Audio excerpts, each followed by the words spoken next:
Jake Mitchell was not having the adventure his recruitment poster had promised. The poster had shown a rugged technician against a backdrop of gleaming starships, with text that read, "See the galaxy, master advanced technology, experience new worlds." What the poster had failed to mention was that experiencing new worlds mostly involved crawling through maintenance conduits that were clearly designed for species with more flexible spines than humans possessed. Currently, Jake was wedged into a ceiling access panel in the royal palace of Viridian Prime, his toolkit precariously balanced on a beam beside him, trying to identify why the Grand Hall's primary translation node kept dropping packets during stress tests. The answer, as it usually was, involved a combination of outdated firmware and someone's previous repair attempt that had all the hallmarks of hoped it would work and stopped checking. Jake had been on Viridian Prime for 3 weeks now, contracted by the Interstellar Technical Services Guild to overhaul the palace's aging translation infrastructure before the upcoming royal ceremonies. It was good work. The pay was solid, the challenge was real, and the Viridians were polite if slightly intimidating hosts who seemed perpetually surprised that a human could understand their technology. The Viridians themselves were impressive in ways that made Jake feel like evolution had been particularly unkind to human physiology. They averaged 7 feet tall, with powerful builds that suggested they could probably bench press him without breaking a sweat. Their scaled skin shifted colors based on emotional state, a feature that was beautiful and also slightly terrifying when you realized everyone could see your reactions in real time. Their ears swept back from their heads in elegant arcs, giving them a regal appearance that made Jake's own rounded human ears seem particularly inadequate. Viridian culture valued strength, martial prowess, and lineage. Jake possessed none of these qualities. He was 5'9" on days when his posture was good, soft around the middle from too many protein bars eaten during late-night repairs, and his family lineage could be best described as enthusiastically average. His most impressive achievement was once carrying 3 equipment cases simultaneously without dropping any, a feat that had earned him workplace respect but probably wouldn't impress a warrior culture. Still, he was good at his job. The translation systems were critical infrastructure, and Jake took pride in making sure they worked flawlessly. Tomorrow's royal selection ceremony would host dignitaries from multiple species, and the last thing anyone needed was diplomatic incidents because someone's honorific got mistranslated as cabbage enthusiast instead of honored warrior. He was recalibrating the node's frequency response when he heard the Grand Hall's massive doors open below him. Jake froze, hoping whoever entered wouldn't look up, and noticed the human technician hanging from the ceiling like a particularly ungraceful spider. Voices echoed through the crystalline architecture, Viridian speech with those characteristic harmonics that made their language sound like music with teeth. Jake's personal translator, a newer model than the palace systems he was repairing, rendered the words into English through his earpiece. "The ceremony proceeds as planned, Mother. The candidates have been selected according to tradition." A female voice, younger, with the particular cadence that Jake had learned indicated royal speech patterns. "Your selection will carry significant political implications, Zarakai." An older female voice, weighted with authority. "The assembled candidates represent alliances, ancient houses, strategic advantages. Choose carefully." Jake realized with sinking certainty that he was eavesdropping on Princess Zarakai and Queen Velrana discussing tomorrow's selection ceremony. He should announce his presence, apologize for the intrusion, and retreat to less politically sensitive repair locations. But moving would make noise, and interrupting royal conversations seemed like a fast track to diplomatic incidents and possible deportation.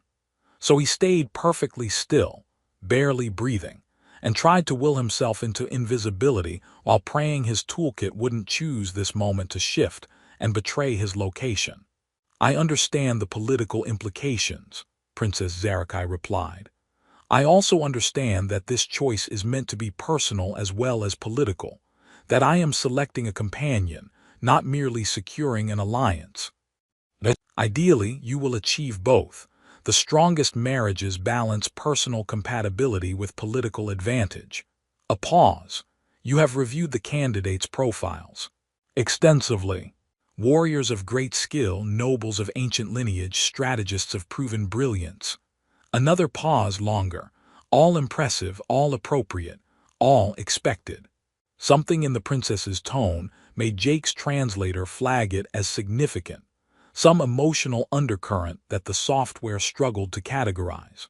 He adjusted his position slightly, trying to relieve the cramp developing in his leg, and his toolkit shifted with a quiet scrape of metal on metal. The conversation below stopped abruptly. Jake held his breath, hoping the sound had been too quiet to notice, already preparing an apology for the interruption. Someone is in the ceiling, Queen Velrana observed with the calm of someone accustomed to palace security being rather less secure than ideal.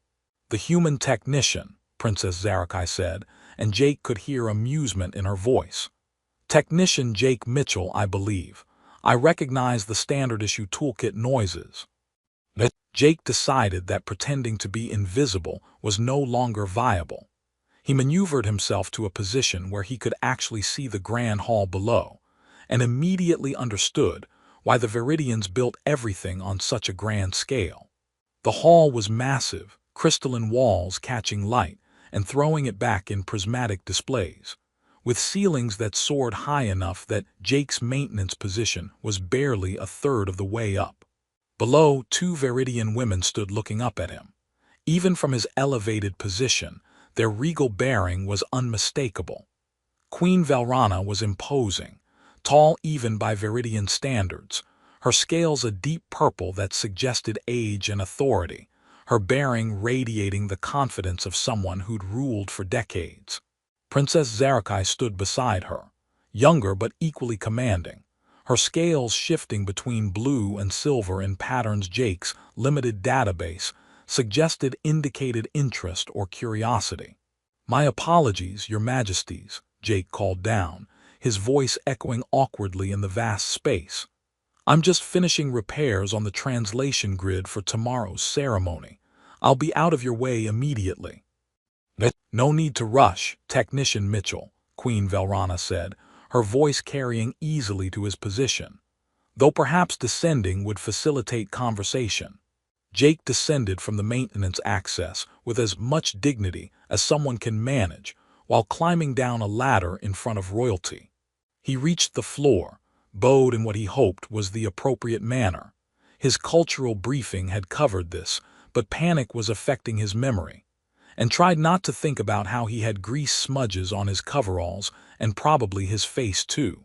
Again, my apologies for the intrusion, he said, gathering his toolkit that had clattered down ahead of him. The translation grid needed calibration before tomorrow's ceremony, and I thought working during evening hours would be less disruptive to palace functions. A considerate approach, Princess Zarakai observed, stepping closer. Up close, she was even more impressive. Her scales caught the crystalline lighting, creating effects like watching water flow over colored stones, and her eyes were the particular shade of amber that Jake's database marked as relatively rare among Viridians. The palace staff speak highly of your work. They appreciate your courtesy and discretion. Just doing my job, Your Highness. The translation systems are critical infrastructure, especially for tomorrow's ceremony. I want to make sure everything runs perfectly. Tomorrow's ceremony, Princess Zarakai repeated, and something in her tone made Jake's translator flag it again as significant. Tell me, Technician Mitchell, do you understand its purpose? Jake knew he should probably give a diplomatic non-answer, but stress made him honest. From what I understand, Your Highness, it's a selection ceremony where you choose a companion from assembled warriors and nobles. It's culturally significant and politically important, and I promise my translation system won't mistranslate anyone's formal titles or turn diplomatic speeches into technical gibberish. Queen Velrana's scales shifted to a color Jake's database, identified as amused appreciation, which seemed like an odd response to a technician promising basic competence. Princess Zarakai's scales shifted too, cycling through colors that Jake couldn't identify but that made a third Viridian, Royal Advisor Kethmer, who'd apparently entered during Jake's descent, looked distinctly alarmed. "You are correct about the ceremony's importance," Zarakai said carefully. "Tell me, will you be attending, observing the proceedings?" "Me? No, Your Highness. I'll be monitoring the translation systems from the technical control room to ensure everything runs smoothly. If anything goes wrong, I can patch it immediately without disrupting the ceremony." Jake paused. "Though honestly, I'm just technical support. My presence at the actual ceremony would be inappropriate. I'm not Viridian nobility or a diplomatic representative or anyone important. I'm just the guy who makes sure the words come out correctly. Just the guy who makes sure communication flows smoothly," Zarakai echoed softly. "An important role, I think." Advisor Kethmer cleared his throat with a particular emphasis that suggested he had opinions about this conversation's direction. "Your Highness, the ceremony protocols are quite specific about appropriate attendees and candidates." "I am aware of the protocols, Kethmer," Princess Zarakai interrupted smoothly, her scales shifting to colors that Jake's database marked as polite dismissal of unwanted input. She turned back to Jake. "Thank you for your diligent work, Technician Mitchell. I trust tomorrow's systems will function perfectly." "Guaranteed, Your Highness. If anything goes wrong, I'll fix it immediately." Jake bowed again, decided he'd participated in enough royal conversations for one evening, and retreated toward the maintenance access with his toolkit. As he climbed back into the ceiling, he heard Princess Zarakai's voice floating up. "An interesting individual, don't you think, Mother?" "Interesting is certainly one word for a human technician who eavesdrops on royal conversations from ceiling panels," Queen Velrana replied, though her tone carried amusement rather than censure. Jake finished his repairs quickly, downloaded the calibration data to his portable unit, and escaped to his assigned quarters, a small but comfortable room in the palace's technical staff wing. He reviewed the translation protocols one final time, confirmed all systems were green for tomorrow's ceremony, and tried not to think about why Princess Zarakai had watched him with such intensity, or why the Queen looked amused by their interaction. He had a job to do. The translation systems would work perfectly. The ceremony would proceed without technical failures, and Jake would stay in his control room where he belonged, making sure words translated correctly while royalty made important decisions far above his pay grade. It was a good plan right up until it completely fell apart the next day. The selection ceremony began at dawn, or what passed for dawn on Viridian Prime, which involved 3 suns rising in sequence and creating lighting effects that made Jake grateful for the control room's adjustable displays. Through the monitoring screens, he watched the Grand Hall transform from impressive to absolutely spectacular. Crystalline walls amplified by ceremonial lighting, floating platforms carrying exotic flowers that released harmonics in response to movement, and decorative banners from allied houses creating a visual representation of Viridian political complexity. Jake's control room was climate-controlled, well-equipped, and mercifully isolated from the ceremony's formal intensity. He had 17 monitoring screens showing different angles of the Grand Hall, real-time translation accuracy metrics, and backup systems ready to deploy if anything went wrong. He'd triple-checked every connection, verified all protocols, and consumed enough coffee that his hands were slightly shaky, though that might have been nervousness rather than caffeine. The candidates began arriving, and Jake understood immediately why Princess Zarakai's selection was considered such a significant decision. These weren't just warriors or nobles. They were the elite of Viridian society and allied species. Each candidate was announced with full titles and achievements that took the translation system several seconds to render properly.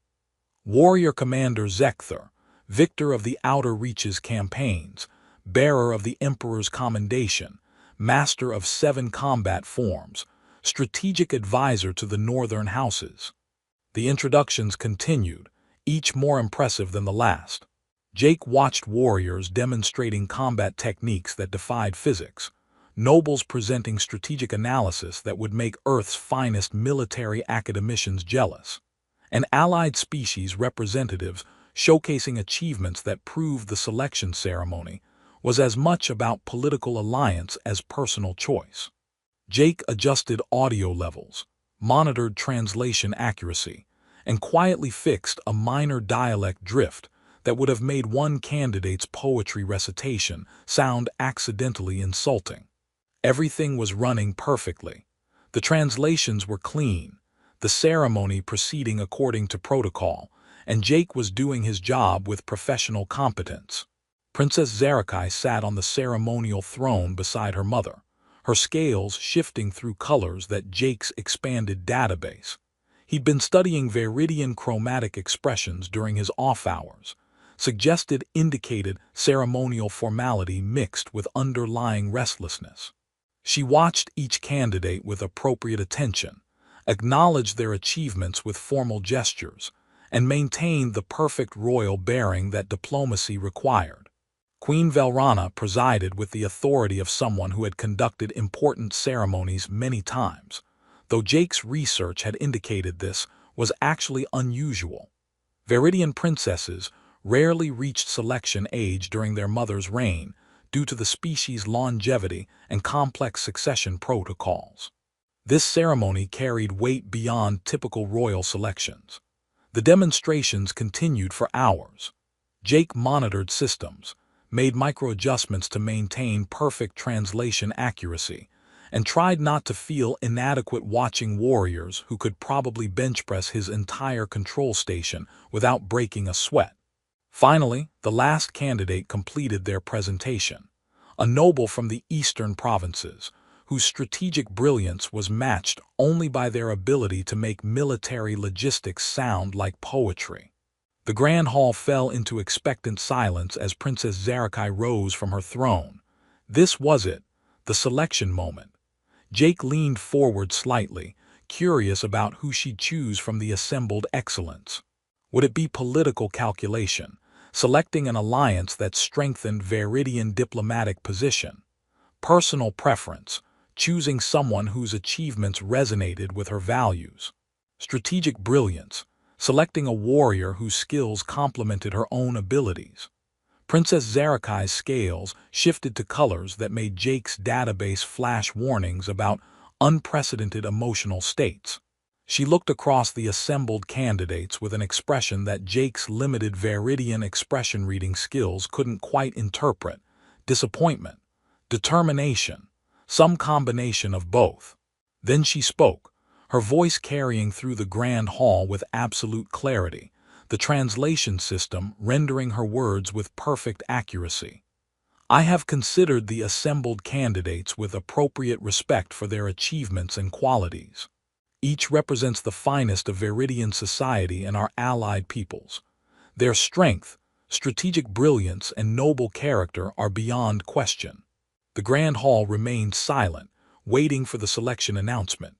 Jake's monitoring equipment showed perfect translation accuracy, every word rendering clearly across all active languages. However, Princess Zarakai continued, and Jake's audio monitors caught a collective intake of breath from the assembled crowd, my selection lies elsewhere. I seek qualities that extend beyond traditional markers of achievement, characteristics that our culture perhaps undervalues in its focus on martial excellence and political calculation. Queen Velrana's scales shifted to colors Jake's database marked as surprised but intrigued. She leaned forward slightly, her expression suggesting this was not following expected protocols. I have observed these qualities in someone who was not considered for candidacy because his species, his profession, and his nature do not fit traditional expectations. Princess Zarakai paused, and Jake noticed her scales had settled into colors his database marked as absolute conviction with underlying nervousness. Someone who demonstrates competence without arrogance, who performs essential duties without seeking recognition, who shows respect without obsequiousness, and who values communication and understanding above all else. But Jake felt a creeping sense of dread as he realized Princess Zarakai was looking toward the monitoring section of the Grand Hall, toward the technical control room where he sat watching through screens. She couldn't possibly see him from her position, but her gaze was directed precisely at his location. "I choose the human technician, Jake Mitchell." Her voice carried absolute certainty. "I want this one, Mother." The silence that followed was profound enough that Jake could hear his own heartbeat through the monitoring equipment. Every camera feed showed Viridian faces, displaying shock ranging from disbelief to outrage. The assembled candidates stood frozen, clearly uncertain whether they just witnessed an elaborate insult or some ceremonial protocol they weren't informed about. Jake's first thought was that he'd misheard. His second thought was that the translation system had catastrophically failed and rendered something completely wrong. His third thought, when his control room door opened and palace guards appeared with expressions suggesting he should come with them immediately, was that this was actually happening, and he was about to experience the most awkward moment of his professional career. "I think there's been a misunderstanding," Jake said to the guards, his voice coming out slightly higher than normal. "I'm just monitoring the translation systems. I shouldn't be. There's clearly been some kind of mistake." The guards didn't respond, just gestured for him to follow. Not roughly, but with the firmness that suggested refusal wasn't really an option. Jake disconnected his monitoring station's primary systems, leaving the backup AI to handle any technical issues, and followed the guards through palace corridors that suddenly felt much longer than during his previous maintenance walks. They entered the Grand Hall through a side entrance, and suddenly Jake was very aware of hundreds of eyes turning to look at him. He was still wearing his work coveralls, had his toolkit clipped to his belt because he'd been in the middle of system monitoring, and probably had the expression of someone who'd just been beamed directly into their worst nightmare. The guards guided him to a position before the royal dais, and Jake found himself standing in front of Queen Velrana and Princess Zarakai, while the assembled elite of Viridian society watched with varying degrees of confusion, curiosity, and what appeared to be outright hostility from several of the rejected candidates. Queen Velrana regarded him with an expression that might have been amusement, or might have been the carefully controlled fury of someone whose important ceremony had just been thoroughly derailed. Her scales had settled into neutral colors that gave nothing away. "Technician Jake Mitchell," she said, her voice carrying that particular royal authority that made every word feel significant. "My daughter has made an unprecedented selection. Do you understand what has occurred?" Jake's mouth was dry. His translator was probably working fine, but his brain was having trouble processing the situation. "I believe, Your Majesty, that Princess Zarakai has selected me for something, though I'm not entirely clear on what, and I'm fairly certain there's been some kind of mistake, possibly involving translation system errors that I should immediately investigate." "There is no mistake," Princess Zarakai said, descending from her throne with fluid grace that made Jake feel even more awkward by comparison. She approached him directly, and up close she was even more impressive. Tall, powerful, her scales shifting through colors that Jake's overwhelmed brain couldn't process quickly enough to interpret. "I have made my selection according to ceremony protocols. I choose you, Jake Mitchell. Your Highness, with all respect, I'm a contract technician. I fix translation equipment. I crawl through maintenance conduits and update firmware and make sure words come out correctly in multiple languages." He gestured helplessly at the assembled candidates, warriors, nobles, strategic geniuses, who were all significantly more impressive than a soft-around-the-middle human with grease stains on his coveralls. "I'm not whatever you're supposed to be choosing from. I'm not a warrior or a noble or anyone important. I'm just the guy who makes sure your translation systems Don't accidentally turn diplomatic speeches into technical gibberish. Precisely, Princess Zarakai said, and her scales shifted to colors that Jake's database finally managed to identify as determined satisfaction mixed with affection. You are someone who ensures communication flows smoothly, who works diligently without seeking recognition, who performs essential duties with competence and humility. Yesterday, when you interrupted our private conversation, you apologized sincerely and focused on your work rather than attempting to leverage the encounter for personal advantage. These are the qualities I seek. She turned to address the assembled hall, her voice carrying authority that transcended species barriers. Our culture values strength and martial prowess. These are important qualities, essential to our society's survival and prosperity.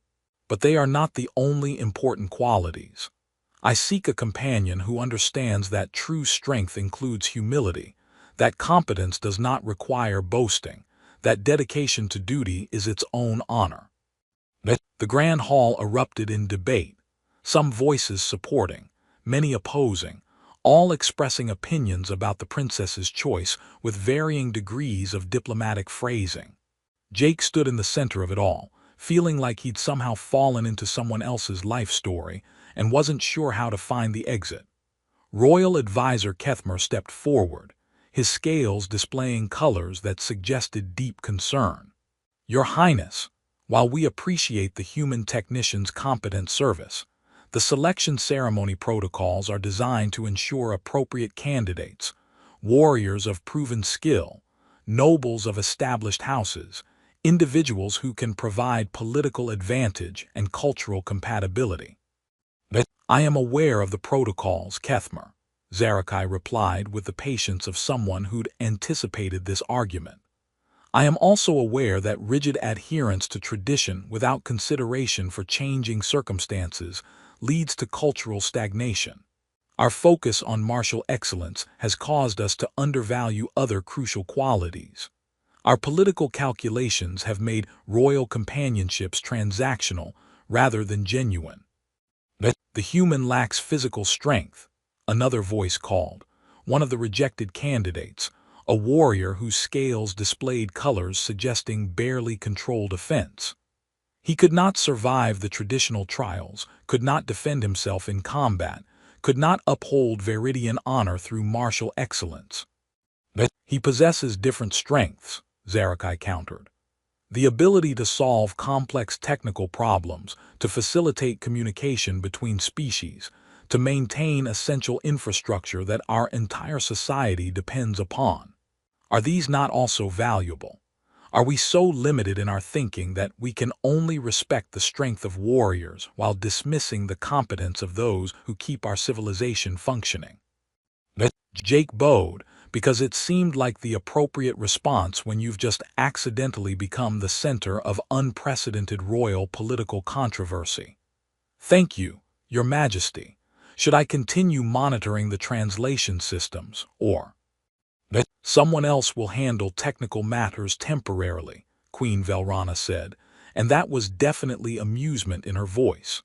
You have more significant concerns to address now. As Jake was escorted from the grand hall, this time toward what the guards indicated were guest quarters rather than maintenance corridors, he caught Princess Zarakai watching him with an expression that suggested this was all going according to some plan he hadn't been informed about. Her scales displayed colors his database marked as satisfied determination with underlying hope, and Jake had the distinct feeling his life had just become significantly more complicated than fixing translation systems and avoiding diplomatic incidents. He'd been selected by alien royalty in front of the entire Viridian court for reasons he didn't fully understand. He was either about to experience the most interesting cultural exchange of his career, or he was going to cause an interstellar incident that would be studied in diplomatic academies for generations. Probably both, knowing his luck. Definitely both. The guest quarters were significantly nicer than Jake's previous accommodations in the technical staff wing. Instead of a functional room with a bed and a desk, he now had a suite that included actual separate rooms, furniture that adjusted to his height automatically, and a view of the palace gardens that was objectively beautiful even when you were experiencing existential confusion about your life choices. A palace attendant, whose scales displayed colors suggesting professional courtesy mixed with profound curiosity, delivered formal clothing in what they assured him were appropriate human sizes and styles. Jake stared at the garments, which looked expensive and significantly more formal than his usual wardrobe of coveralls and utility pants, and wondered if refusing to wear them would constitute a diplomatic incident. He was contemplating whether technical staff could claim conscientious objection to royal selections when his door chimed with a visitor. Jake opened it to find Princess Zarakai standing in the corridor, now wearing less formal attire, though less formal for Viridian royalty, still involved elaborate clothing that probably required servants and considerable time to put on correctly. "Princess Zarakai," Jake said, bowing because it seemed appropriate even though they were alone and the door was already open. "I wasn't expecting, should I have been expecting you? I don't know the protocols for when royalty visits after selecting you in unprecedented ceremonies. The protocols are unclear because this situation is unprecedented," Zarakai replied with what might have been amusement. "May I enter? We should discuss what occurred today." Jake stepped aside, very aware that having the princess in his quarters was probably significant in ways he didn't understand, but would definitely have political implications. She entered with the confidence of someone accustomed to going wherever she pleased, looked around the suite with interest, and settled into a chair that adjusted automatically to her larger Viridian frame. "You look confused," she observed. "That's understandable, you have questions." "So many questions," Jake confirmed, sitting in the opposite chair because standing felt awkward. "Starting with, what exactly did you select me for?" "The translation I heard was companion, but that's a vague term that could mean anything from person who accompanies you to formal events to life partner, depending on cultural context." "It means," Zarakai said carefully, "that I have declared my intention to pursue formal courtship with you, with the eventual goal of establishing a recognized partnership bond. In human terms, I believe the equivalent would be proposing a romantic relationship that could lead to marriage." Jake's brain stuttered on that information like a translation system encountering incompatible protocols. "You want to date me, with intent toward marriage. But you've known me for less than a day. I'm a different species. I have no political connections. I'm completely inappropriate by your culture's standards, and I fix translation equipment for a living." "Yes to all of those things," Zarakai agreed pleasantly, "which is precisely why you're appropriate for my purposes, even if my culture doesn't immediately recognize it. I feel like I'm missing context, important context, that would help me understand why alien royalty decided to select a human technician from a ceiling panel." Zarakai's scales shifted to colors that suggested she was considering how to explain complex information to someone with limited cultural background. "Our culture values strength, martial prowess, strategic brilliance, all important qualities that ensure our society's survival. But in focusing so intensely on these traditional markers of excellence, we've created a court where every interaction is calculated, every relationship transactional, every decision weighted by political advantage." She leaned forward slightly, her expression intent. "Do you know what I observed when you interrupted our conversation yesterday? You apologized sincerely, explained your purpose honestly, and focused on your work without attempting to leverage the encounter for personal advantage. When you spoke of the selection ceremony, you demonstrated understanding of its importance while freely admitting your role was purely technical. You showed competence without arrogance, respect without obsequiousness, and genuine dedication to ensuring communication flows smoothly." "That's just doing my job," Jake said, still confused about how basic professional behavior translated to marriage material. Exactly. You perform essential work with humility and skill, without seeking recognition or attempting to inflate your importance. Do you understand how rare that is in a royal court?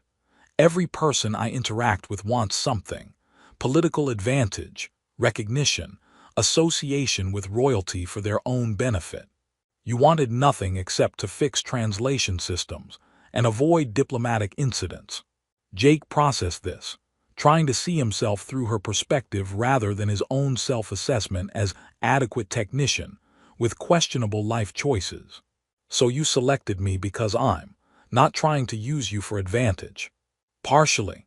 Also because you demonstrated qualities I value: problem-solving ability, communication skills, genuine respect for other cultures, and the confidence to admit uncertainty rather than pretending expertise you don't possess.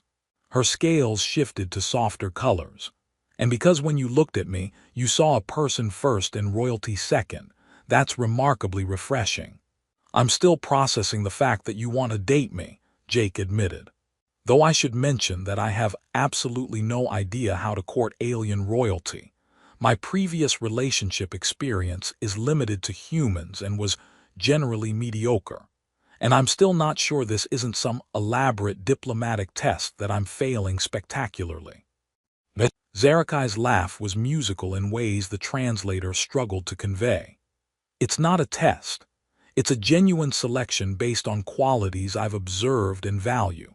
Though I should clarify, our courtship will be public, scrutinized by the court, and subject to traditional evaluations to determine your suitability as my companion. Define traditional evaluations, because that sounds ominous.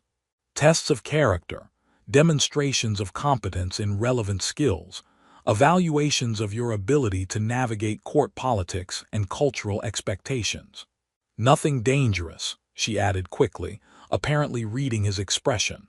Though possibly embarrassing and definitely politically complex. I'm a contract technician. I don't have relevant skills for court evaluations beyond making sure words translate correctly. But you have more relevant skills than you recognize.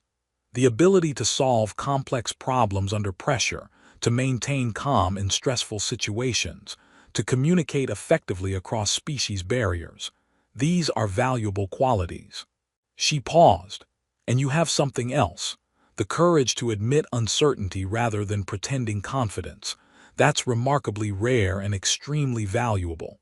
Jake stood, moved to the window overlooking the gardens because looking at scenery felt less intense than maintaining eye contact during this conversation. I need to be honest about something. I'm flattered by your selection, and you seem like a genuinely interesting person beyond the royalty thing. But I'm also terrified of creating diplomatic incidents, being responsible for political chaos, and generally failing at something that's clearly important to your culture. Those are reasonable concerns, Zarakai said, standing and moving to join him at the window. I should be honest in return. My selection was politically calculated in addition to being personally motivated. I believe our culture needs to value different types of strength. That rigid adherence to tradition is limiting our society's growth, and that demonstrating the value of someone like you could help shift cultural perspectives. So I'm a political statement as well as a romantic interest. You're both. Is that acceptable? Can you tolerate being used to advance social change while also being genuinely valued for your personal qualities? Jake considered this, looking out at gardens that were beautiful and alien simultaneously. I should probably say no. Any reasonable person would say no to becoming the center of political controversy and cultural evaluation by alien royalty. He turned to face her. But I've never been particularly reasonable, and you're the first person in months who seemed interested in me as an individual rather than as the human technician. So I'm saying yes, with the caveat that I reserve the right to panic frequently and probably cause at least 3 diplomatic incidents through sheer incompetence. Zarakai's scales shifted to colors that even Jake could recognize as pleased satisfaction. "I accept your caveats, and I promise to help minimize diplomatic incidents, though I cannot guarantee prevention entirely. Court politics are complex even for those raised in them." "What happens now? Do we just start dating, with the entire Viridian court watching and judging?" "Essentially, yes. There will be formal courtship rituals, public appearances, evaluations of your character and competence. My mother will require proof that you're suitable despite being unprecedented in every way." She smiled, an expression that looked slightly different on Viridian features but carried universal warmth. "But underneath the formal requirements, we'll also have time to actually know each other, to discover if what I observed from a distance translates to genuine compatibility." Jake laughed, the sound slightly hysterical but genuine. "I was supposed to spend this contract fixing translation systems and avoiding anything important. Instead, I'm now courting alien royalty and being used as a vehicle for social change. My life has gotten significantly more complicated than I signed up for." "Welcome to palace life," Zarakai said with amusement. "It's always more complicated than anticipated." They stood together looking out at the gardens, two people from vastly different backgrounds who'd accidentally found connection through ceiling panel eavesdropping and honest conversation. The path forward would involve political complexity, cultural evaluation, and probably numerous incidents that would make Jake regret his acceptance. But as Zarakai's scales shifted through colors that suggested contentment and hope, Jake decided that maybe some complications were worth navigating, especially when the alternative was returning to his maintenance corridors and wondering what might have happened if he'd been brave enough to say yes to the most unprecedented proposal he'd ever receive. The following week proved that courting alien royalty was significantly more complicated than any technical problem Jake had ever faced. The palace staff provided him with a cultural liaison, a patient Viridian named Servan, whose job was apparently to prevent Jake from committing catastrophic diplomatic errors through sheer ignorance of protocol. "When greeting court officials, the bow depth indicates respect level," Servan explained during one of many briefings that made Jake's head hurt. 15 degrees for general nobility, 30 degrees for senior advisors, 45 degrees for the queen herself. The princess doesn't require formal bowing in private contexts, but public appearances require proper acknowledgement. "What if I accidentally use the wrong degree and bow 30 degrees when I should bow 45? Jake asked, taking notes on a data pad that was rapidly filling with information about Viridian social protocols. "Minor offense, easily forgiven for someone still learning. The greater concern is if you bow too deeply. That suggests you consider yourself inferior in ways that would reflect poorly on the princess's judgment in selecting you." Jake added bow with precise degree accuracy to his list of anxieties. Right below, "Don't accidentally insult anyone through improper scale color interpretation." And above, "Figure out Viridian courting rituals without causing interstellar incidents." His first public appearance with Princess Zarakai was at a formal dinner hosting representatives from allied houses. Jake wore the formal clothing that had been provided, which fit surprisingly well and made him look almost appropriate, though he still felt like a child playing dress-up in adult ceremonies. Zarakai met him before they entered the dining hall, her scales shifting through colors that Jake had learned indicated pride mixed with underlying nervousness. "You look appropriate," she said, adjusting a ceremonial pin on his collar that apparently indicated his status as her selected companion. "Remember, eat slowly, speak only when addressed directly unless you have relevant contribution, and if anyone asks about your qualifications, emphasize your technical expertise and cultural adaptability." "What if I use the wrong fork?" Jake asked, only half joking. "Viridians don't use forks. We eat with our hands using specific techniques that vary by food type." She demonstrated a complex finger position. "Watch me and mirror my movements. You'll be fine." The dinner was exactly as awkward as Jake had anticipated. The assembled nobility watched him with expressions ranging from curiosity to barely concealed contempt. Conversations flowed in Veridian with multiple dialectical variations that his translator struggled to render properly, and Jake spent most of the evening trying to eat correctly while appearing intelligent and appropriate. "Tell me, Technician Mitchell," one noble said, her scales displaying colors that suggested polite inquiry mixed with skepticism. "What martial training have you received? Surely the princess's companion should demonstrate combat proficiency." Jake set down his food carefully, very aware that every eye was on him. "I have no formal martial training, honored lady. My expertise lies in technical systems, cross-species communication protocols, and maintaining critical infrastructure under challenging conditions."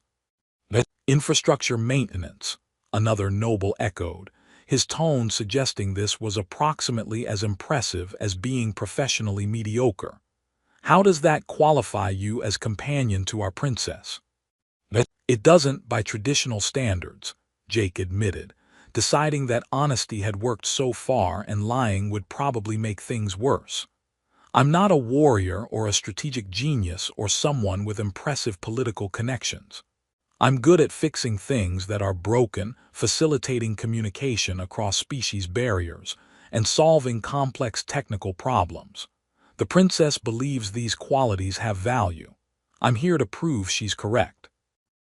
Zarakai's scales shifted to colors indicating approval, and several nobles looked thoughtful rather than dismissive. The dinner continued with slightly less hostile interrogation, though Jake remained acutely aware he was being evaluated constantly. Over the following days, the evaluations became more formal. Court officials tested his problem-solving abilities with increasingly complex scenarios, not combat simulations, but situations requiring diplomatic navigation, technical expertise, and cultural sensitivity. Jake handled them with the same approach he used for maintenance work.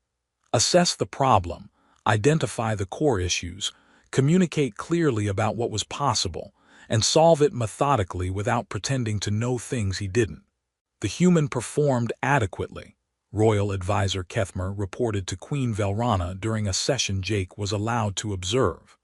"His technical knowledge is genuinely impressive. His cultural adaptability exceeds expectations, and his problem-solving methodology is sound if unconventional." "But," Queen Velrana prompted, her scales indicating she detected the unspoken criticism. "But he lacks physical strength, has no combat training, possesses no political connections, and represents a species that our culture considers unimpressive." Kethmer's scales displayed colors suggesting discomfort with stating these facts directly. The court questions whether the princess's selection serves her interest or merely her curiosity about novel experiences. "Perhaps," Queen Velrana said thoughtfully, "we should test whether strength of character can substitute for physical strength, whether loyalty and competence matter more than combat prowess and political advantage." She looked at Jake directly. "Technician Mitchell, would you be willing to participate in a traditional Veridian partnership trial?" Jake glanced at Zarakai, whose scales had shifted to colors suggesting she was both proud and worried. "What does that involve, Your Majesty?" "A challenge that tests your dedication, resourcefulness, and character. Not combat. We're not trying to get you killed, but something that will demonstrate to the court whether you possess qualities worth valuing beyond traditional markers of achievement." "I'll do it," Jake said, because refusing seemed impossible, and also because he'd come this far and backing down now would make everything pointless. The trial was announced publicly, and Jake spent the next 3 days learning what he'd accidentally agreed to. He would be presented with a complex problem requiring technical knowledge, cultural sensitivity, and creative problem-solving. The scenario involved facilitating communication between species with incompatible communication methods during a simulated diplomatic crisis. Failure would mean public humiliation and probable end to his courtship with Zarakai. Success would prove he possessed valuable qualities despite lacking traditional strengths. No pressure, Jake muttered to himself as he prepared, studying Veridian cultural protocols, reviewing his technical knowledge, and trying not to think about failing publicly in front of alien nobility who already questioned his worthiness. The trial took place in the Grand Hall before assembled court observers. Jake was presented with the scenario: 3 species representatives who couldn't communicate directly due to incompatible languages and cultural frameworks, a diplomatic crisis requiring immediate resolution, and limited tools to facilitate understanding. He approached it like a maintenance problem: assess what wasn't working, identify the core communication barriers, find creative solutions using available tools. He adapted translation protocols, used visual demonstrations where verbal communication failed, and drew on cultural knowledge he'd accumulated during his technical work across multiple species. It wasn't elegant or impressive by warrior standards, but it worked. The species representatives, played by court members testing his abilities, reached understanding through his facilitation. The diplomatic crisis was resolved through communication rather than combat or political maneuvering. And Jake stood before the assembled court, sweaty and exhausted but successful, having proven that technical competence and cultural adaptability could solve problems that physical strength couldn't address. Queen Velrana rose from her throne, her scales displaying colors that suggested impressed respect. Technician Mitchell has demonstrated qualities worth valuing: the ability to solve complex problems through understanding rather than force, to facilitate communication across species barriers, to remain calm under pressure while applying genuine expertise. These are valuable qualities, perhaps more valuable than our culture has traditionally recognized. She turned to address the court. My daughter's selection was unprecedented. It challenged our assumptions about what qualities matter in royal companions, what strengths deserve recognition, what makes someone worthy of standing beside our heir. Technician Mitchell has proven that competence, character, and dedication have value beyond traditional markers of achievement. The court's response was mixed: some approval, some continued skepticism, but less outright dismissal than Jake had faced previously. He'd passed their trial, proven his worth by their own standards, and earned at least grudging acceptance if not enthusiastic approval. Zarakai descended from her position, her scales displaying colors that even Jake could recognize as pride and affection. You succeeded, she said quietly as the court dispersed. You proved my selection had merit. I proved I can solve communication problems under pressure, Jake corrected. Not sure that translates to being appropriate royal companion material, but at least I didn't humiliate you publicly. You proved more than that. You demonstrated that different types of strength matter, that competence and character deserve recognition, that our culture's narrow definition of worthy qualities excludes valuable people. She smiled. Though you also proved you sweat excessively under stress, which is apparently a human trait I'll need to adjust to.